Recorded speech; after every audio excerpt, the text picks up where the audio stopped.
Bismillah, alhamdulillah, wassalatu wassalamu ala rasulillah wa ala alihi wa ashabihi wa man tabi'ahum bi ihsan ila yaumil qiyamah, amma ba'du. Saudara kaum muslimin, kita berjumpa kembali dalam yaitu memetik faedah dari kitab Tauhid karya Syekhul Islam Muhammad bin Abdul Wahab. Dan sekarang kita akan yaitu mengambil bab, beliau berkata babu qaulillahi ta'ala, bab firman Allah Subhanahu wa taala dalam surat Al-Imran ayat 175. Innama dzalikumus syaitan yukhawifu awliya'ah. Sesungguhnya itu hanyalah setan.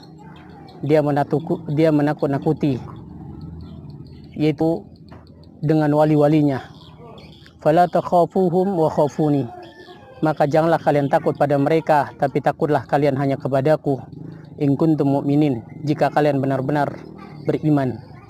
Saudara kaum muslimin, dalam ayat ini Allah SWT menjelaskan kepada kita bahwasanya setan menakut-nakuti kita dengan para pendukungnya, bahwasanya mereka memberikan kesan bahwasanya mereka memiliki kekuatan yang hebat, dan mereka menggambarkan hal itu dengan gambaran yang besar di dalam hati kita. Mereka lakukan ini agar kita yaitu tidak memerangi mereka, agar kita tidak mencegah mereka dari kemungkaran dan tidak menyuruh mereka untuk berbuat ma'ruf. Ini adalah tipu daya setan yang terbesar kepada orang-orang yang beriman. Maka Allah menjelaskan jalan yang lurus, yaitu jalan yang lurus adalah dengan tidak takut kepada mereka. Allah berfirman, fala takhafuhum wa khafuni. Ya, karena itu janganlah kalian takut kepada mereka, tapi takutlah kalian hanya kepadaku. Saudara kaum muslimin, Allah SWT menjadikan takut kepadanya sebagai syarat keimanan. Sebagai syarat keimanan. Yang demikian itu karena iman itu berkonsekuensi mendahulukan rasa takut kepada Allah daripada takut kepada manusia. Alasan yang lainnya bahwasanya takut itu juga adalah merupakan ibadah, dan memalingkannya kepada selain Allah ini adalah termasuk syirik. Maka seorang yang beriman tidak akan pernah meletakkan rasa takutnya kepada selain Allah SWT. Saudara kaum muslim, setiap kali iman seorang itu bertambah, maka hilanglah rasa takutnya dari hati mereka, yaitu kepada setan dan bala tentaranya. Namun setiap kali iman seseorang itu lemah, maka akan tumbuhlah rasa takutnya kepada mereka. Syekh Muhammad bin Abdul Wahab berkata, dalam ayat ini terdapat yaitu kewajiban memurnikan rasa takut hanya kepada Allah Subhanahu wa taala. Saudara kaum muslimin, khauf, takut itu ada 3. Pertama adalah khaufus sirri, rasa takut di dalam hati kepada berhala, togut, kepada penghuni kubur dan yang semisalnya. Saudara kaum muslimin, inilah makna dari firman Allah dalam surat Az-Zumar ayat 36, wa yukhawifunaka billadzina min duni. Mereka menakut-nakutimu wahai Muhammad dengan sesembahan selain Allah Subhanahu wa taala. Saudara kaum muslimin, inilah yang terjadi kepada para pemuja kubur, di mana mereka takut kepada berhala sesembahan selain Allah dan menakuti orang-orang yang beriman dengannya. Ini adalah syirik besar. Seorang dari mereka diminta bersumpah atas nama Allah, namun dia berani bersumpah palsu. Tetapi ketika dia diminta bersumpah atas nama si wali fulan yang dikubur, maka dia gemetar dan takut dan tidak berani bersumpah kecuali sumpah jujur dan sumpah yang benar. Yang kedua, yaitu rasa takut yang menghalangi seseorang dari melaksanakan kewajiban seperti jihad, amar ma'ruf dan nahi mungkar, karena alasan yang tidak dibenarkan atau karena takut kepada manusia. Saudara kaum muslimin, ini adalah keharaman. Ini adalah sesuatu yang diharamkan, dan inilah sebab turunnya ayat alladzina qala lahumun nas. Orang-orang yang dikatakan kepada mereka oleh manusia, innan nasa qad jama'u lakum fakhshawhum. Manusia telah mengumpulkan pasukan untuk menghancurkan kalian, maka takutlah kalian. Saudara kaum muslimin, yang ketiga adalah yaitu takut tabi'i, khaufut tabi'i. Seorang takut kepada musuh dimakan oleh yaitu binatang buas takut terbakar dan lain sebagainya, maka ini adalah mubah, dibolehkan. Allah berfirman dalam surat Al-Qasas tentang Nabi Musa. Apa kata Allah? Fa kharaja minha khaifan yataraqab. Maka Musa keluar dari kota itu dalam keadaan rasa takut yang menunggu-nunggu. Saudara kaum muslimin, di sini Allah memuji hamba-hambanya karena sifat mereka. Disebutkan sifat mereka di sini, innama ya'muru masajidallah. Sesungguhnya orang-orang yang memakmurkan masjid Allah hanyalah man amana billah, yaitu mereka beriman kepada Allah, wal yaumil akhir, mereka beriman kepada hari akhir, wa aqamas salata, mereka menegakkan salat, wa ataz zakata, mereka menunaikan zakat, walam yakhsha illallah, dan mereka tidak pernah takut kecuali hanya kepada Allah SWT. Saudara kaum muslimin, ini terdapat dalam surat At-Taubah. Di sini Allah memuji mereka karena sifat-sifat mereka. Salah satu sifat mereka yang paling agung adalah mereka tidak pernah menaruh rasa takut di dalam hati mereka kecuali hanya kepada Allah. Karena itu sebagian ulama berkata, memakmurkan masjid bukan dengan cara membangunnya, bukan dengan cara memperindahnya, bukan dengan cara membersihkannya saja, bukan. Bahkan masjid itu tidak akan makmur kecuali dengan iman dan amal soleh yang jauh dan bersih dari noda-noda syirik dan bid'ah, serta para penghuninya mereka rutin dalam melaksanakan zikir kepada Allah Subhanahu wa taala. Saudara kaum muslimin, Allah juga menyebutkan dalam surat Al-Ankabut ayat yang ke-10, wa minan nasi may yaqulu amanna billah, di antara manusia ada yang berkata kami ini beriman kepada Allah.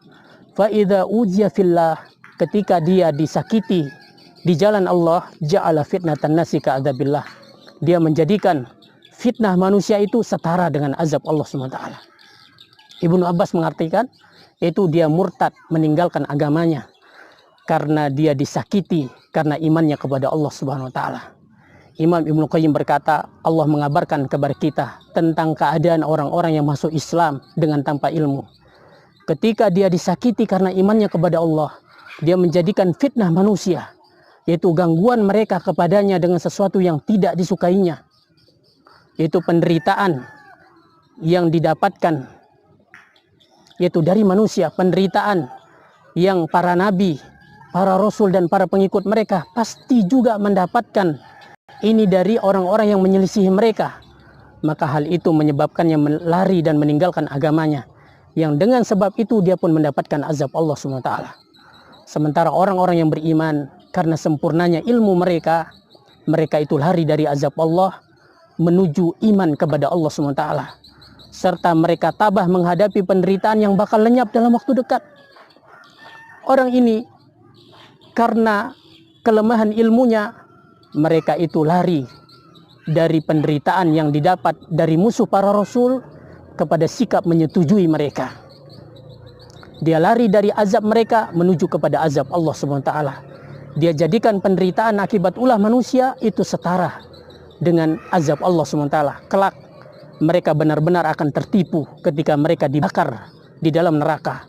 Mereka itu lari dari penderitaan sesaat menuju kepada kepedihan selama-lamanya ketika Allah SWT memberikan kemenangan kepada para tentaranya dan para kekasihnya. Saudara kaum muslimin, di sini disebutkan sebuah hadis dari sahabat Abu Sa'id radhiyallahu anhu marfu'an, inna min da'fil yakin an turdiyan nas bi sakhatillah. Sesungguhnya di antara lemahnya iman, lemahnya keyakinan, engkau berusaha membuat manusia ridho dengan membuat murka Allah Subhanahu wa taala. Wa antahmadhum ala rizqillah, dan engkau memuji mereka atas rezeki Allah Subhanahu wa taala. Wa antadhumma ala ma lam yu'tikallah, dan engkau mencela mereka karena apa yang tidak Allah SWT berikan kepadamu. Inna rizqallah la yajurru hirsu harisin. Sesungguhnya rizki Allah itu tidak akan bisa dirampas oleh ketamakan orang yang rakus. Wala yaruduhu karahiyatu karihin, dan tidak bisa ditolak oleh kebencian orang yang membenci. Jadi saudara kaum muslimin, tanda lemahnya iman itu bisa kita tahu dari beberapa yang disebutkan di sini. Yang pertama, itu Anda membuat ridho manusia, ya, dengan mendapatkan murka Allah SWT. Anda mendahulukan keridhaan manusia, yaitu seperti ayah, ibu, masyarakat, atau yang semisalnya, itu dengan merelakan diri Anda dimurkai oleh Allah SWT. Akibatnya Anda menyetujui mereka dalam kemaksiatan yang mereka lakukan karena takut kepada mereka atau karena mengharapkan apa yang ada pada diri mereka. Saudara kaum muslimin, hal ini karena di dalam hati itu tidak ada pengagungan kepada Allah SWT, maka terjadilah apa yang terjadi. Yang kedua, Anda memuji manusia atas rezeki Allah. Anda berterima kasih kepada mereka ketika mereka memberikan sesuatu kepada Anda, lalu Anda melupakan Allah SWT. Padahal Allah lah yang maha pemberi karunia. Allah lah yang memberikan Anda itu. Saudara kaum muslimin, manusia itu hanyalah sebab. Dan yang menciptakan sebab itu adalah Allah SWT. Kewajiban hati kita harus bergantung kepada Allah SWT. Dan hal ini tidak bertentangan dengan berterima kasih kepada manusia dengan doa maupun harta. Kenapa? Karena Allah lah yang mengantarkan rizki itu kepada Anda lewat tangan mereka. Saudara kaum muslimin, yang ketiga adalah Anda mencela mereka. Anda mencela manusia karena rizki yang tidak Allah SWT berikan kepadamu lewat tangan mereka. Anda marah kepada mereka karena apa yang Allah SWT tidak tetapkan atasmu lewat tangan mereka. Bila Allah SWT menetapkannya kepadamu, pasti Dia akan sampaikan kepadamu, ya, baik dengan sebab maupun tanpa sebab. Saudara kaum muslimin, itu tidak akan bisa dirampas oleh ketamakan orang yang paling rakus, dan itu tidak akan bisa ditolak oleh kebencian orang yang paling benci. Betapa banyak seorang dibenci di tengah-tengah manusia, dibenci di tengah-tengah masyarakat, lantas mereka ingin menghalangi rizki Allah darinya, mereka tidak mampu. Nabi mengatakan, wa'lam annal ummata law ijtama'at ala ay yanfa'uka bisyai'in lam yanfa'uka illa bisyai'in qad kataballahu laka.